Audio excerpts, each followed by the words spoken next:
Good evening, good evening, good evening. Sunday night Satsang with John and Michelle. Hi everybody. Lovely Sunday to you. yes, happy Sunday to you as well. And this is the best part of the Sunday, being connected to a group, being connected to community, and entering a bit of a sacred space for a short while. I'm sure that some of us have had busy days today. Sunday is not always a day of rest. And it's nice to have this time to connect and to be at peace and to sort of be present with life as it is in this moment. That gives us a bit of a grounding for the week ahead. So it's a really nice way to end off the weekend and usher in a new week. Yeah. So thanks for joining us, those of you who are coming online. Thank you for the hearts. We love getting hearts. Thank you for that. And we also like to know who we're speaking to. So in the comments box, if you'd like to just say hello and tell us where you're from, or how you're feeling tonight, or where's your mud in your life. Yeah, we want to hear a bit about mud tonight. We want to hear about mud. What's the subject for tonight? No mud, no lotus. No mud, no lotus. It's a nice subject. Beautiful. Hey, Very that lovely keeping. picture that Michelle came up with there. What's going on? Yeah, beautiful. Hello, no Lisa. mud, no lotus. Yeah, hi Lisa. Hi, yeah. So we're going to be looking at a bit of the mud in our lives and what the lotus is all about as well. So hello to those who've just joined. Hi. So let's start this evening by just grounding ourselves, being centered, being present, and then we'll move into the rest of the evening. Michelle has a little bit to share from the astrology, but not too much.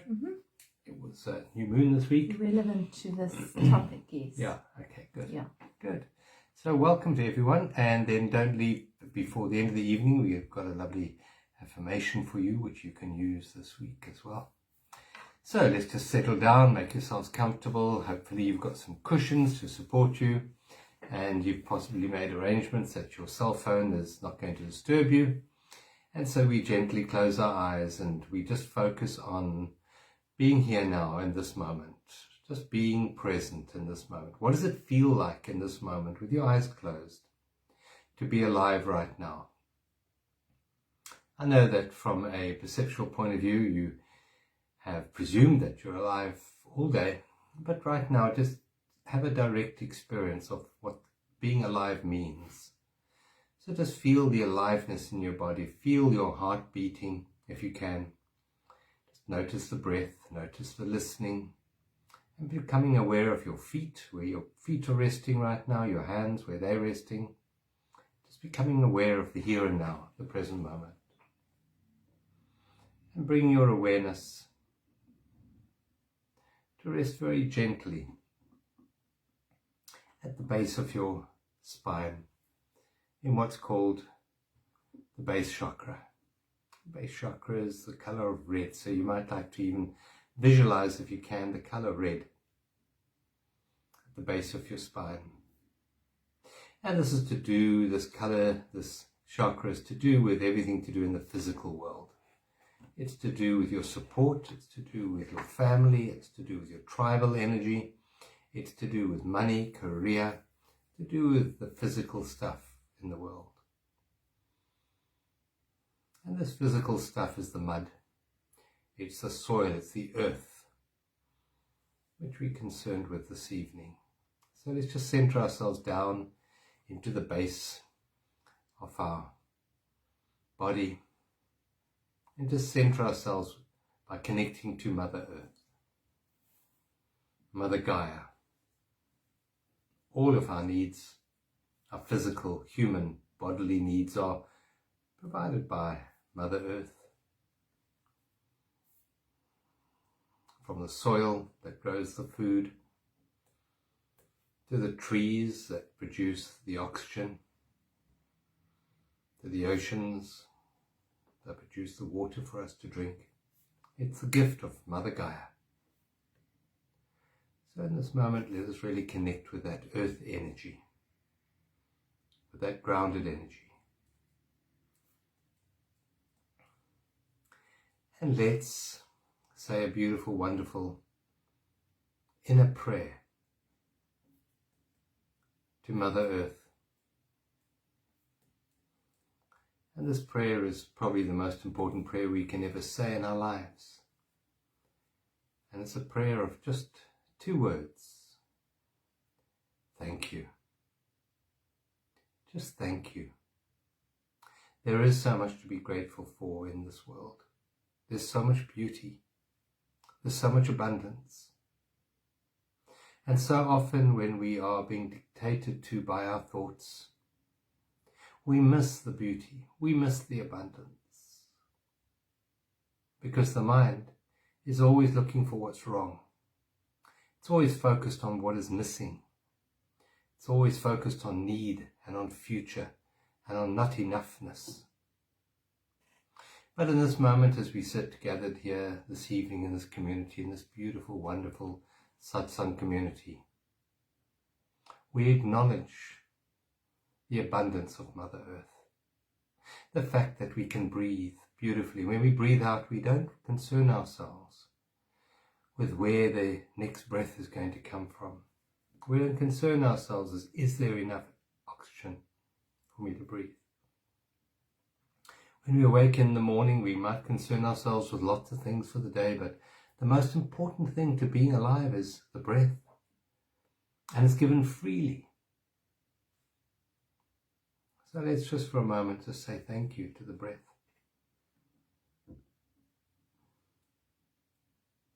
Now let's just be aware that we have attained a certain level of awareness. To give up an hour of our Sunday to sit in satsang, you must have identified some value to your spiritual essence. So just say thank you to yourself for having had the courage to reach beyond the material world with its endless pursuit for things. And to step outside of that world and acknowledge the true essence of being that you are, the spiritual essence of life. So thank you. Thank you to yourself for being here tonight, for dedicating this time for the greater good of humanity.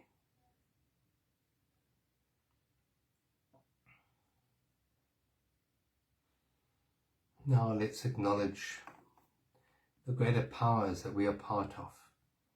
Yes, we live on Mother Earth, and yes, Mother Earth has an abundance. But so does Father Sky. At the moment, with the moon being fairly tiny, there's not much light in the evening sky, and those of you who are lucky enough to live in an area that's not so light polluted, maybe not so many clouds, if you can look up into the beautiful, clear, dark evening sky and to see the abundance of stars that we are surrounded with and we are an intimate part of. We are not disconnected from the cosmos. We are an intimate part of the cosmos. And as I've said many times before, the word cosmos means order. We are an intimate part of that order of life. We are so very necessary for the unfoldment of the universe. That's how important we are. So we say thank you to this order, to this divine mind that orchestrates the stars to be in the positions that they are in. We know how important they are in influencing our journey. If you have ever had an astrological reading, you know that each star, each planet is positioned perfectly for you to have your unique experience.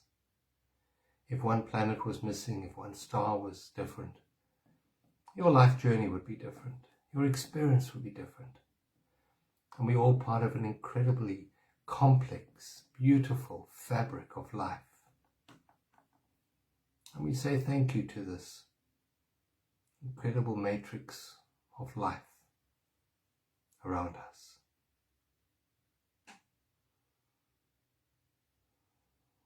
And now we drop our awareness down into our hearts. And we become aware of the field of compassion, of empathy that emanates from our hearts. Being human is not always an easy journey. And we need others to support us on this journey. When we fall, we need someone else to reach out their hand to us, to support us, to pick us up. And when others fall, we too reach out and support others. And that's the nature of community. And that's what we have here in this beautiful satsang. We have community. And it's very, very valuable. Really valuable. Yes, we need food. Yes, we need water. But we also need connection. Vital for the human to survive and prosper is connection. Social connection, heart connection. So in this moment, I'll ask you just to use your imagination to open your hearts and to allow an energy, a radiance, to flow out through you to everyone on this call.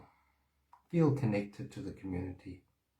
Embrace those who are going through troubled times at the moment. There's been a lot of loss.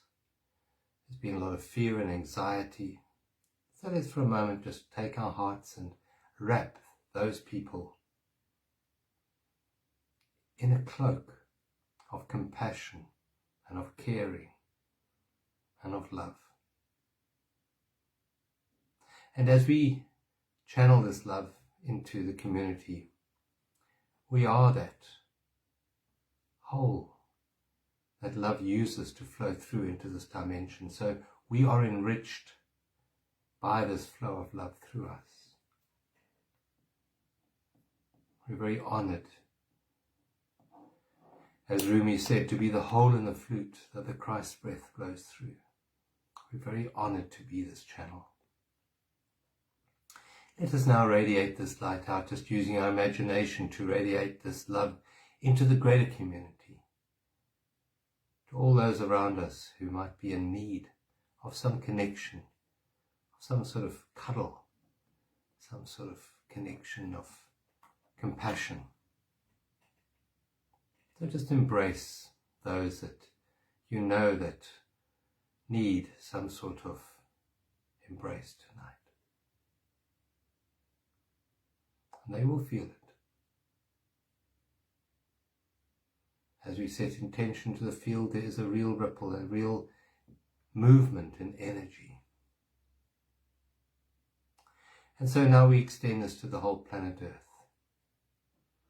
What the Earth needs now, humanity needs, is a miracle. And what is a miracle but connecting directly to life, to love, to trust,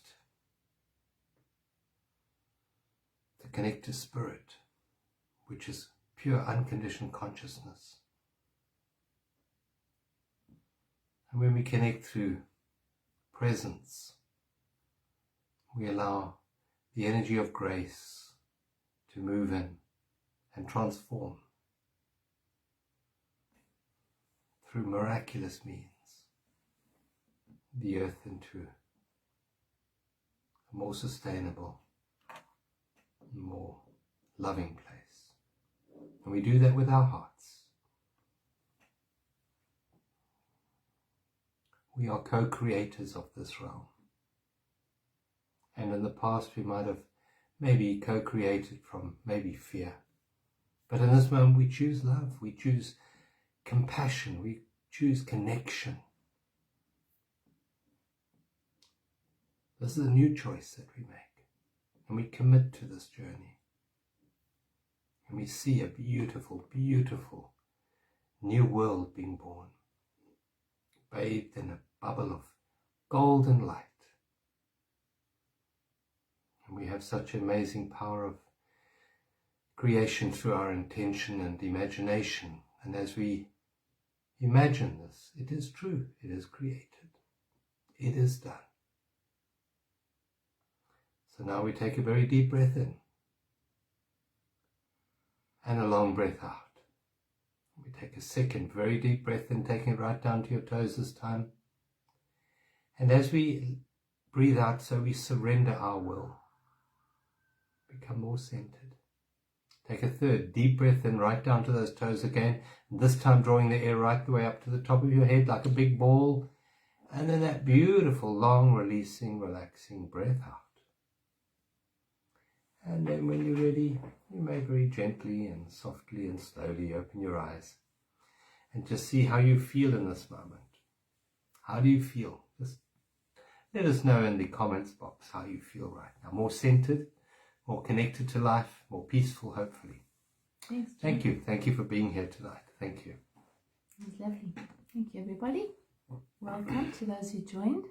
While John was doing our intro.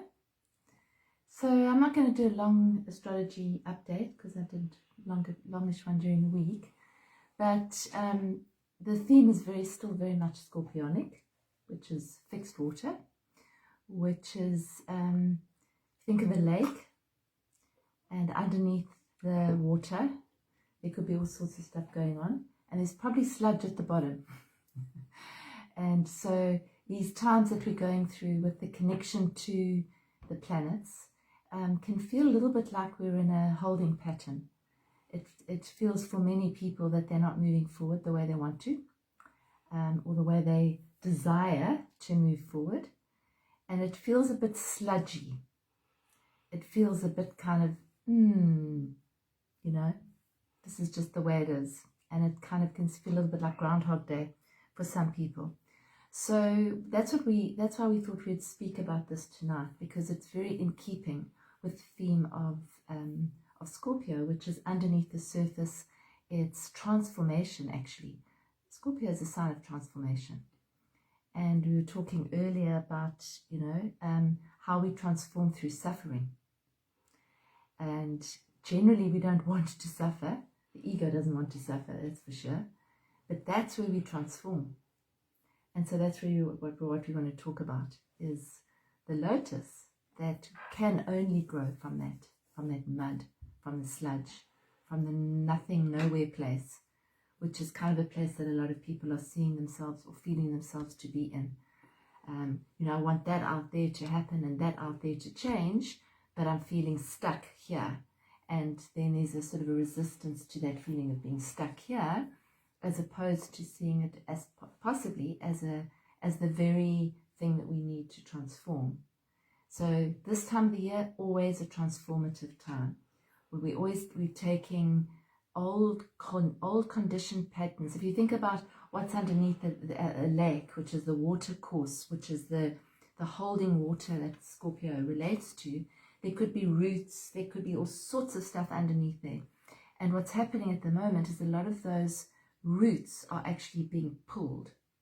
So old conditioned thoughts, old ways of looking at things, which we might not be too keen to look at, because there might be things that come up over and over again. Old ways of responding, old ways of reacting, old thought patterns, old emotions, old habits that really aren't serving us, but they've just become habits and they've become unconscious. So this is the time of the year when we're looking at the unconscious. We're shining light down through the water into the depths and seeing what's there, bringing it up so that we can transmute it, we can transcend it. So that's a little bit about the astrological energy and what I'm feeling at the moment in terms of the sort of the limbo space that a lot of people find themselves in, and that maybe that's okay. So that's what we're going to chat about. Yeah, I said in the opening meditation that the world possibly needs a miracle right now, and I think that's a beautiful affirmation, is that I believe in miracles, and I really do believe in miracles, because I've had many show up in my life. And in fact, I look today almost as everything is a miracle, and I think we need a huge miracle. And if we think of that symbolism of the lotus coming out of the mud, I mean, the mud looks like such a stuck place, doesn't it? Yeah. It's such a, place. And out of that, something miraculous takes place. I mean, that lotus flower is just so beautiful. And that is not created, the mud doesn't actively do that lotus flower. That is something that life does. Life uses the resources of the mud, and it expresses itself in a miraculous, beautiful, beautiful form of color and shape. And you would never think so in looking at the mud. I mean, we also, just the other day, we've got an Amarillo Lily, which has got sort of long green leaves. And for most of the year, it sits in a pot and you can see nothing, just other than these leaves kind of draping themselves on the ground. You can see nothing. And then all of a sudden, out pops this stem and this unbelievable lily that is just so incredibly stunning. I was painting it, trying to paint it yesterday. We'll put the photograph up on the Journeys page. It's so beautiful. That's also another, it's underneath it's been busy doing something underneath the surface, but we're looking at it, we kind of go, what is with this plant? What's it doing here? It's just lying here. But you can't see what's actually happening underneath. And when it's ready to pop out, my goodness, it just pops out. Yeah. And then we got 2 this year. So one on the side, and then another one came out a day later. So it's very similar to that analogy of the lotus. And when you look at that flower, it transcends all function. It's not about function at all. No. It's absolute beauty. It's just beauty. Beauty in absolute unbridled abundance. And so that is what life is capable of doing when we allow it. Now, from a human perspective, we have a judgmental mind. We have a preferential mind. And that preferential mind looks at the mud in our lives and says it shouldn't be like that. It should be wonderful rolling green hills, not mud. We don't want mud, or we want paving. That's what we want. Beautiful terracotta tile or whatever. The mud of our lives is the very fertilizer for the miraculous to come through. And if you just look back at your own lives, look at the times of hardship that you've gone through, or you possibly are going through at the moment. But if we look back at and we see that those incredibly difficult situations that sometimes we think, I can't get through this. I actually can't get through this. And we do get through that.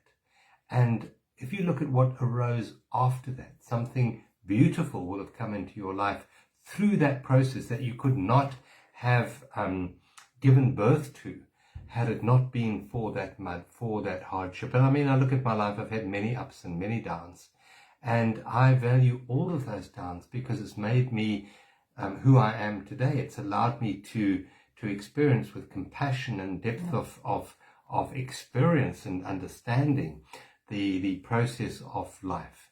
And so I wouldn't wish away any of the dark, muddy days in my life. Not at all. Me too.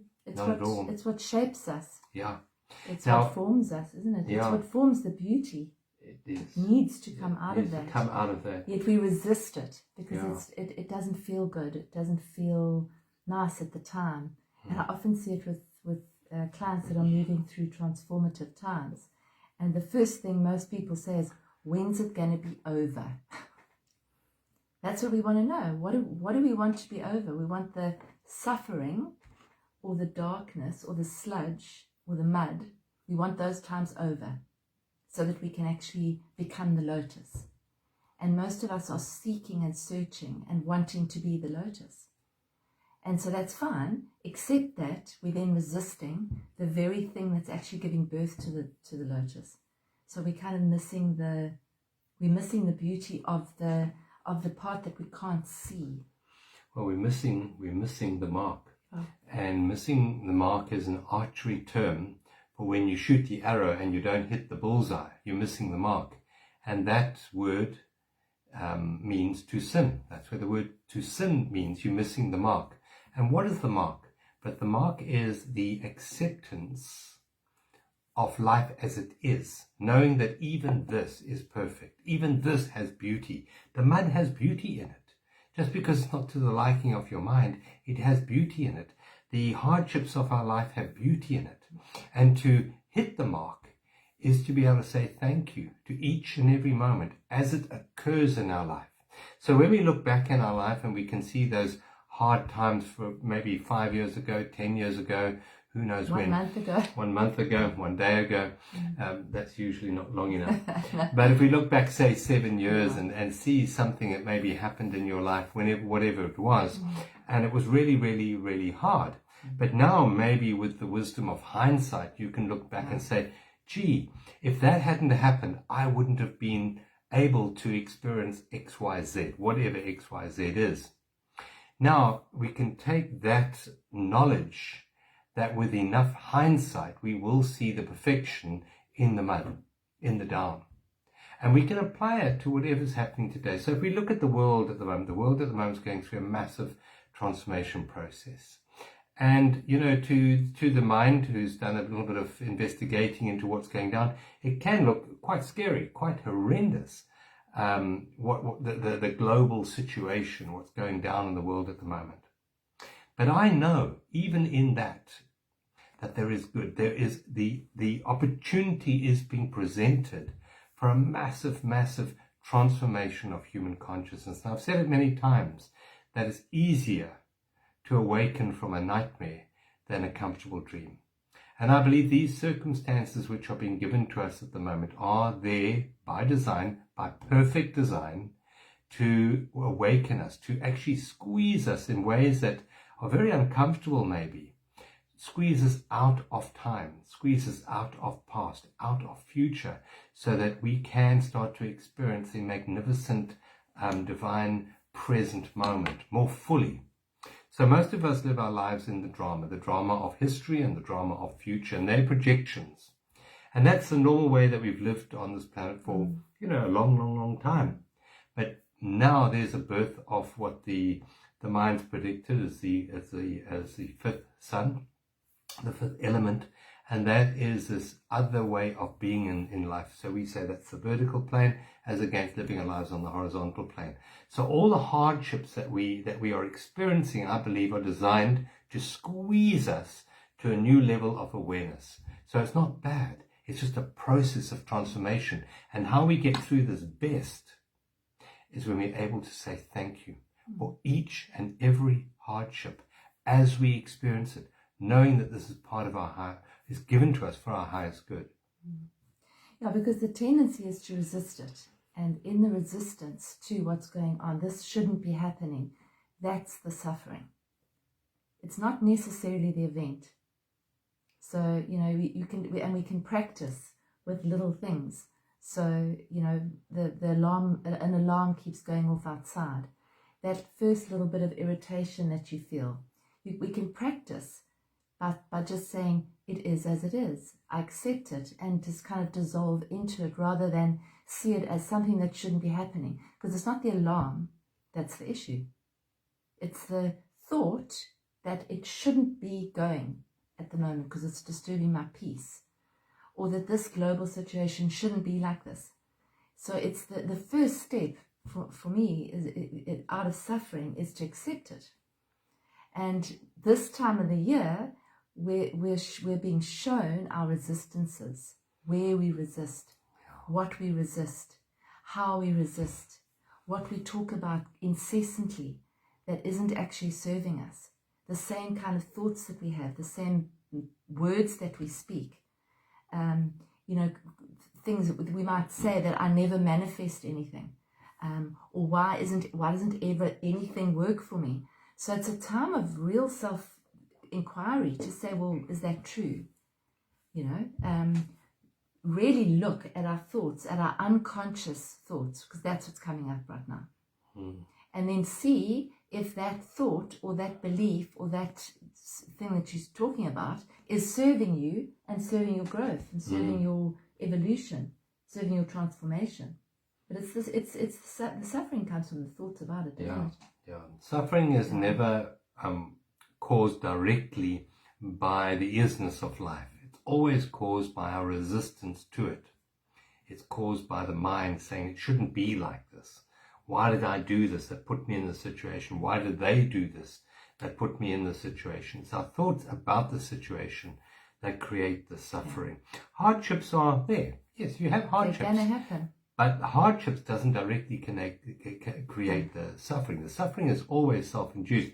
It's a good analogy that you have. So, with this load shedding that we're experiencing in South Africa at the moment, every time the electricity comes back on a house across here, the alarm goes off. It goes off for a long time. It goes off for a long time, yeah.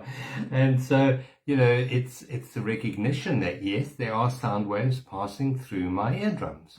And if I object to them, if I say, someone's inconsiderate, why don't they have a reset switch? What's wrong with them? Why doesn't someone do something about it?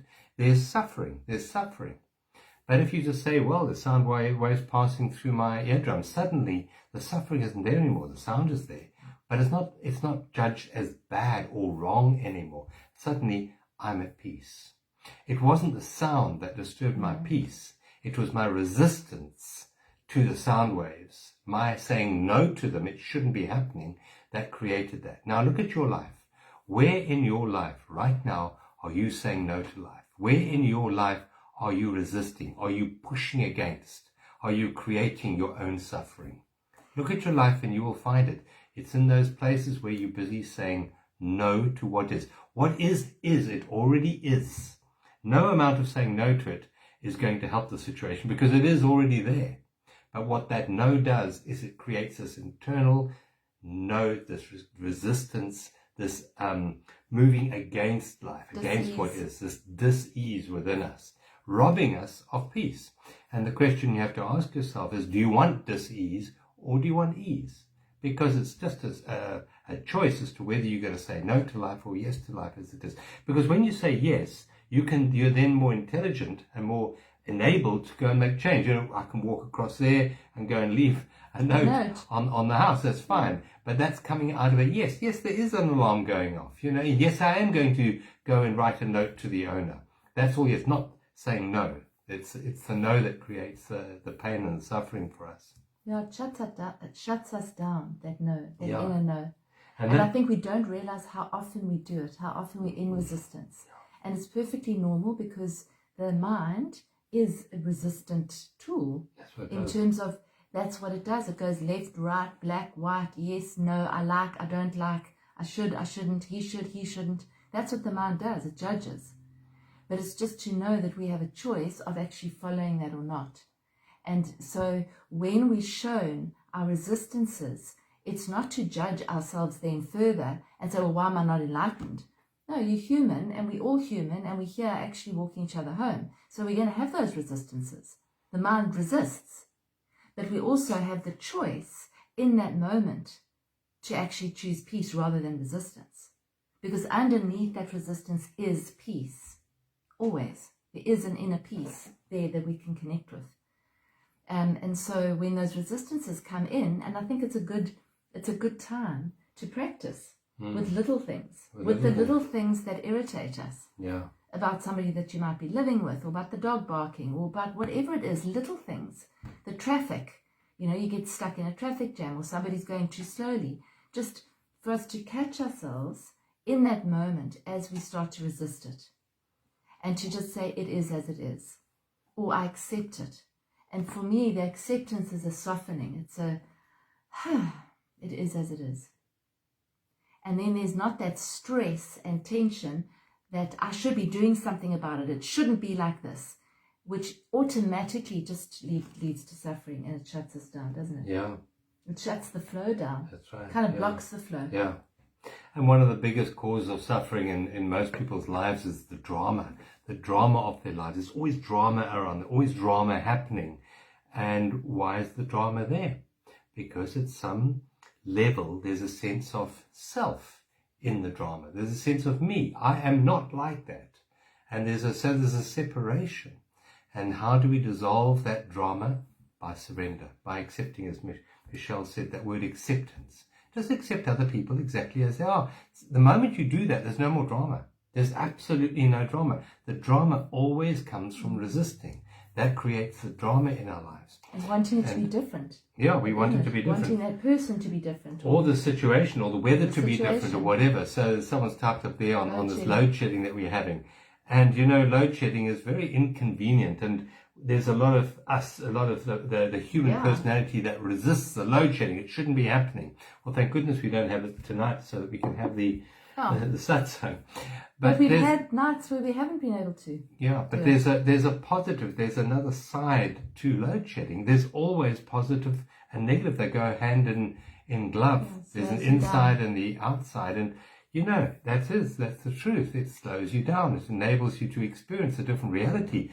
And I've said it before. I think so when the electricity goes off, we say, "Oh no!" And when the electricity comes back on again, we say, "Oh no!" again, because we got used to that quietness, all that hum of electrical equipment around us. And after 2.5 hours, we suddenly, wow, it's so lovely and peaceful. And suddenly the electricity comes on again. And there are many benefits to that, to the problem, the challenge of load shedding.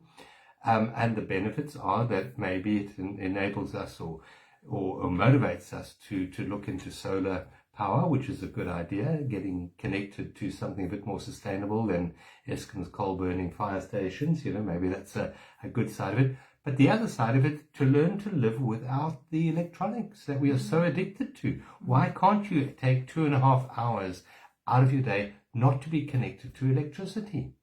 Our grandparents, great-grandparents, whatever, even us, they weren't connected to electricity the way that we are today. So there's always benefit in every situation. There's always a lotus in every mud. So yes, maybe the load shedding might appear as a mud, but where's the lotus? Look for it, because as you start to notice it, as you start to look for the good in the mud, it's there, because it is there. It's always there. I think it also goes on another level in terms of emotions and feelings, because generally what we do is we reject or resist the difficult emotions, the feelings like sadness or the feelings that we don't necessarily want. And so if we can bring acceptance to those as well, it actually stops the suffering. The suffering comes from the thought that I'm having this feeling and I shouldn't be having this feeling. There's something wrong with me. I should be there and I'm not. So when we can bring acceptance to, I'm just feeling the way I'm feeling. This is the way I'm feeling. Can I hold space for feeling this way? It actually dissolves a lot faster and moves on a lot faster when we do that anyway. It's not that you're doing it because of that, but it's to hold a space for the parts of you that you don't necessarily like. The emotions that you don't necessarily like. Maybe it's a feeling of being a bit heavy and not feeling very energetic. So then I'm feeling heavy and not very energetic. Why do I have to resist that? I can't always be up. There's never a valley without a mountain and a mountain without a valley. There's no ups without downs. So it's two sides of the same coin. You can't separate them. There's this beautiful poem that came to mind earlier on. It was by William Blake in 1863 or something like that, and it's called Joy and Woe. And I just love this. It's a poem that I used to read a lot. Joy and woe are woven fine, a clothing for the soul divine. Under every grief and pine runs a joy with silken twine. It is right, it should be so. Man was made for joy and woe, and when this we rightly know, safely through the world we go. So it's really what it's saying there is that unhappiness and happiness and joy and woe, they're all interwoven. They're not separate. You can't take the ones out and just have the others. You can't just have joy. You're going to have, well, you might just be able to have joy, but there's going to come a time when there's going to be other things woven in. And so it's to accept that, isn't it? It's acceptance, because underneath the contrast of the mud and the so-called lotus, underneath the mind's judgment of good and bad, of up and down, and happiness and unhappiness, underneath that there is what Rumi said, a field. He said, I'll meet you there at the field. And that's a field of peace. It's a field of love. It's a field of infinite joy, and it's always here. So most people spend their lives chasing happiness, and that chasing happiness is a an illusion, because happiness is dependent on situations, circumstances, events, or people being a certain way. And the very nature of this world that we live in, the world of form, is transformation, change. So no matter how the situations line up to meet your needs to make you happy in this moment, they're going to change. So you can never have unbridled happiness, eternal happiness, because the other side of happiness is unhappiness. In fact, as that poem says, as that poem rightly says, they're two sides. They're two sides. You get an inside and outside. On the outside you have happiness, on the inside you have unhappiness. They're part, they go together. But beneath that world of duality, through the doorway of surrender, there is another realm of reality waiting for you. And that realm of reality is called presence. It's always here, it never goes anywhere. You don't have to seek it. And in that realm, through the doorway of surrender and acceptance, there is peace. And in that peace, there is love, there is joy, there is ease. And that is the reality that I believe we're being offered right now as a species to step into. But that doorway is surrender. It means we have to give up our preferences, our judgments. And the biggest thing we have to give up to find this peace that passes all human understanding is time.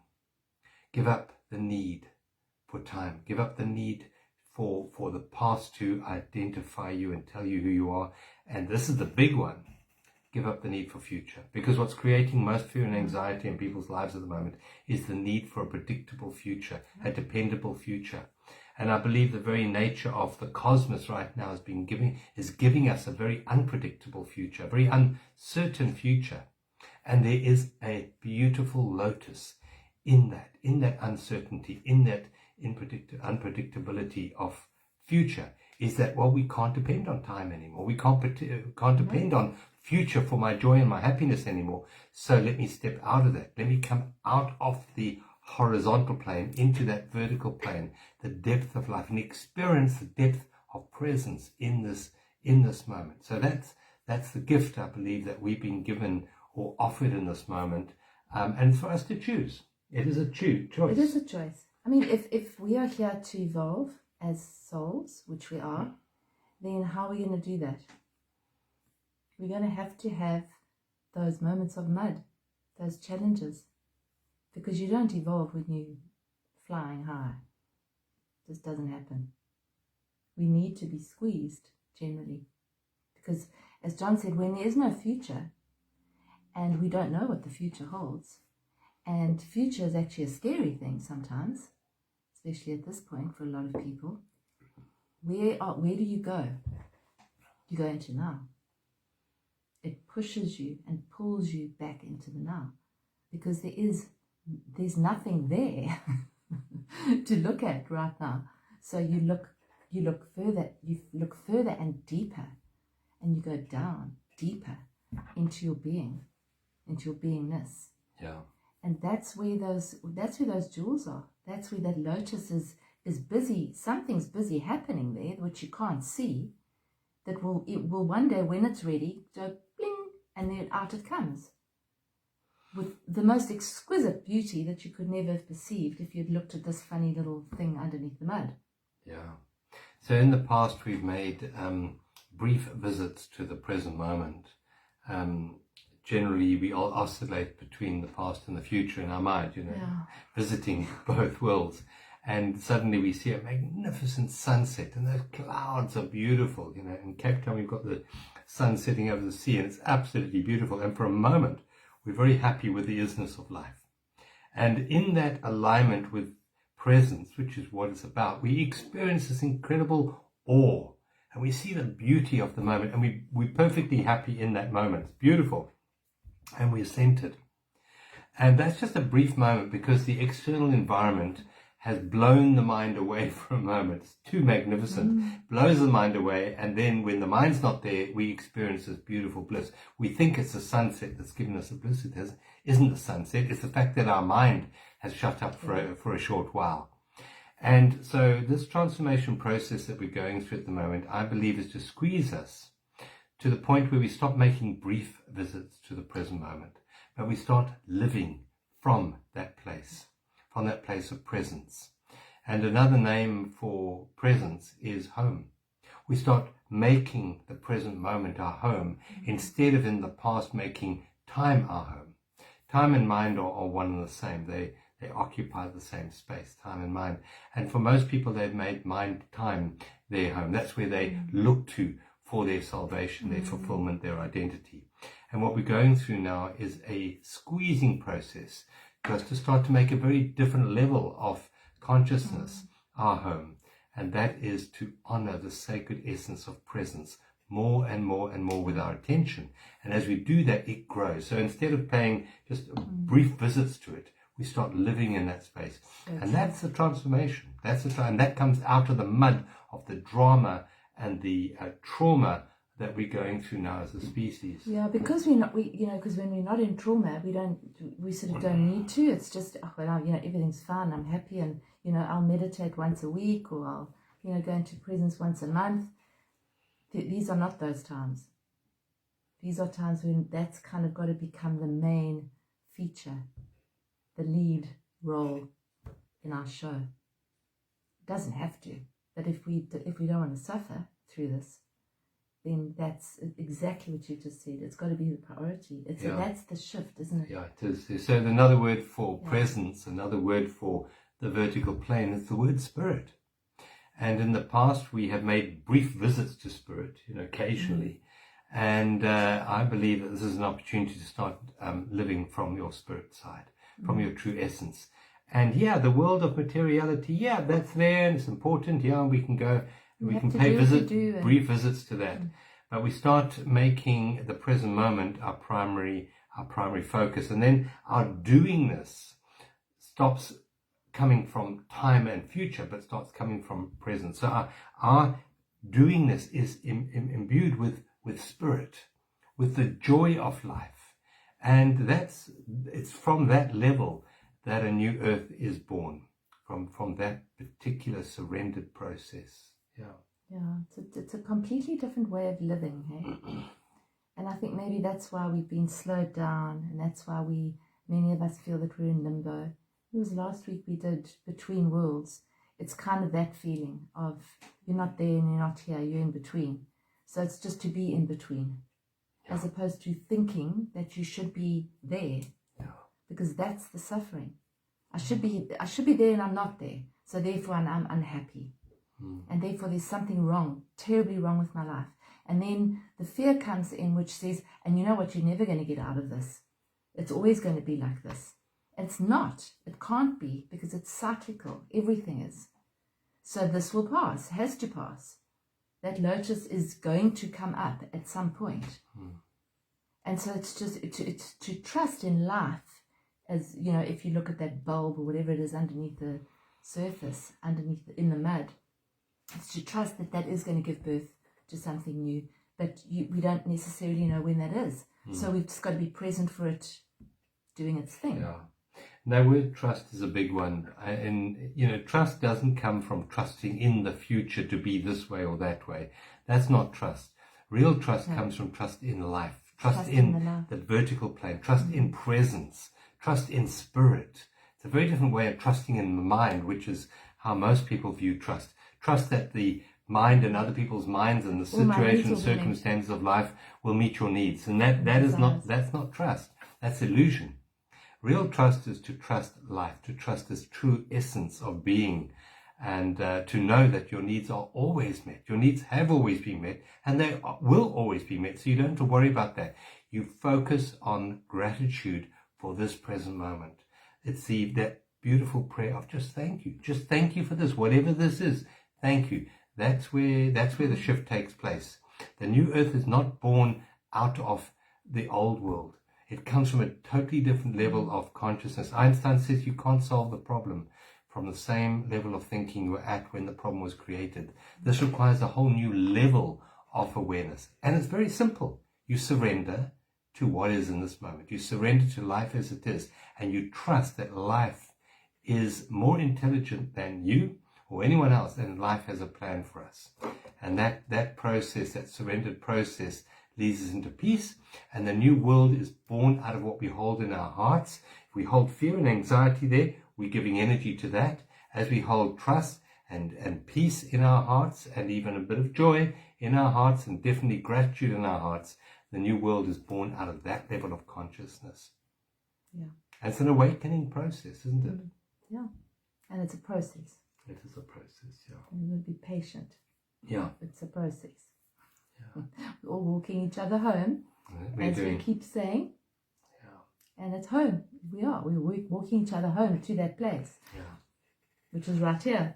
Right here. It's never gone anywhere. It's a journey without distance to a place that we never left, and that's the illusion of it. You know, everyone's chasing something, looking for heaven in the future. And I think it was in the Gospel of St. Thomas when Jesus was asked where heaven was. He said, it's all around you, but you perceive it not.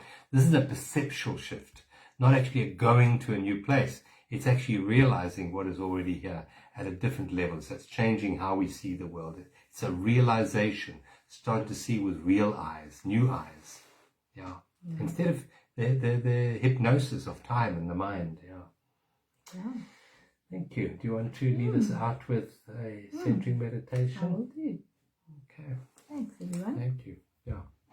I think I better lean forward a bit because my voice gets a bit soft. Towards us a little bit. Okay. All right. So let's just make yourself comfy first of all, and allow your eyes to close. And take a beautiful deep breath in. So on the in-breath, allowing your belly to expand. So bringing the breath into your belly, which is a proper breath, not into your shoulders. Bringing that breath all the way up to your lungs, to the top of your lungs, and then releasing. Letting it all go. And taking another beautiful deep breath in. And then blow the breath out through your mouth as if you're blowing through a straw. Let it all go. On the out breaths, just relax your body. And another beautiful in-breath. All the way in. And then on the out breath, just let everything go. See if you can just let it all go. Soften your body, soften your shoulders, soften your hands.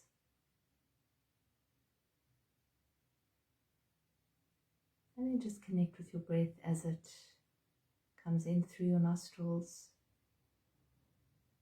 and out through your mouth or through your nose. All on its own without any doing from you. Allow your whole body to soften. Bring a beautiful wave of very gentle blue light tinged with gold. Allow this beautiful blue, like a liquid light, to come in through your body, through the top of your head, down into your head, into your neck, your shoulders, down into your arms, into your hands. See if you can feel the energy in your hands, the energy of life.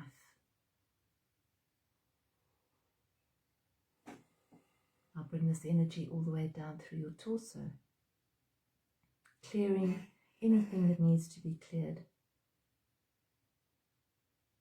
letting go of anything that needs to be let go of. Bring this light down into your hips, your pelvis, into your legs, swirl it around your knees,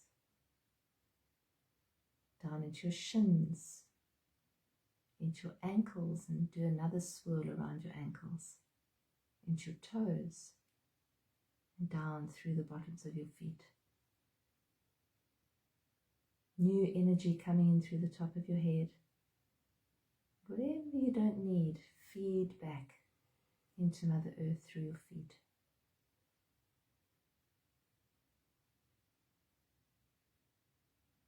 Just feel the sense of presence right now, right here, that you have access to.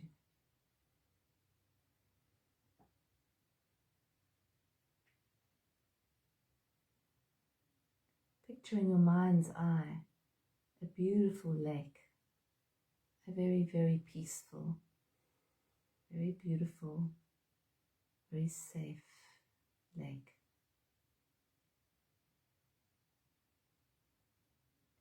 And imagine sitting down on the bank of the lake, on the green grass, maybe underneath a tree. Just focus your gaze on the clear, beautiful water.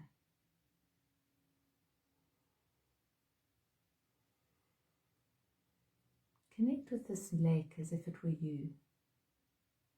This beautiful holding space for whatever arises.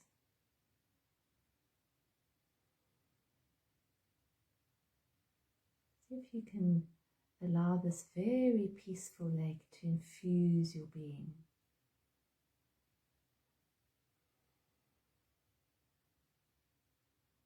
Connect with this feeling of peace.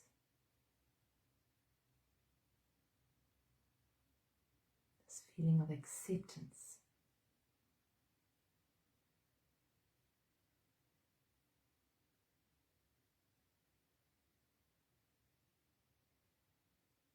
This feeling of peace that is always there, never moves, never goes anywhere. No matter what happens, no matter whether there's a wind that comes up and ruffles the top of the water, deep underneath the surface of the water is a peace.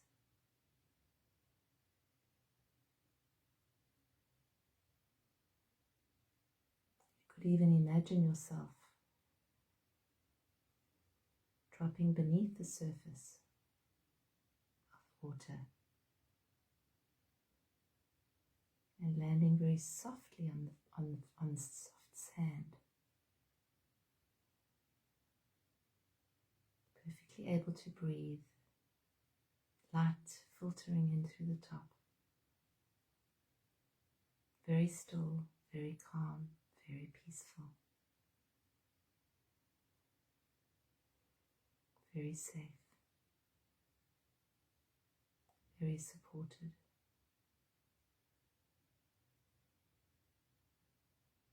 Allow yourself to drift to the surface of the lake and lie down on your back with your arms out, stretched out, floating. Complete surrender, complete acceptance. Being supported by the water.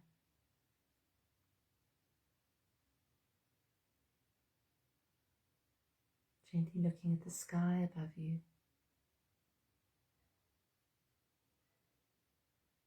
Acknowledging and accepting the clouds moving across the sky.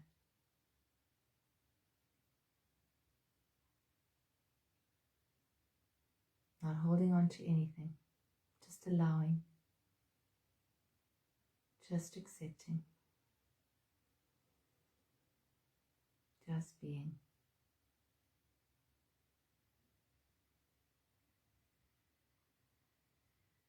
Just feel this beautiful peace permeating through you.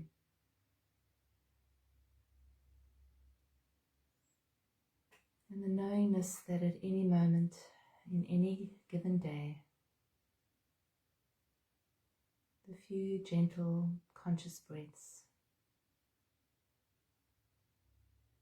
you can bring yourself out of any drama, any fear, any anxiety. You can bring yourself back to this place. You can bring yourself home.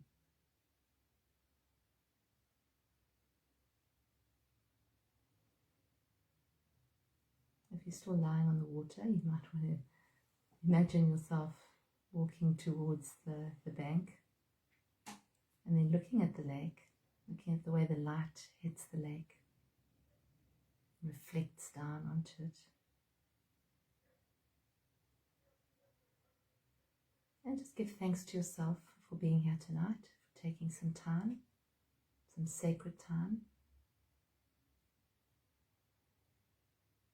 And set an intention of moving into this place of peace, of choosing peace this week, choosing presence, choosing peace, choosing joy, choosing beauty.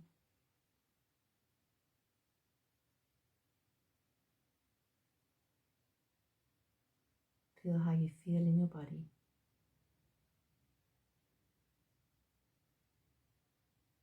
And then when you're ready, take a beautiful deep breath in.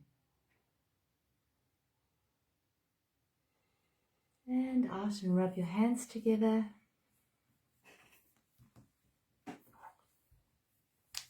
That was lovely. Are we back? Yeah, that was really, really beautiful.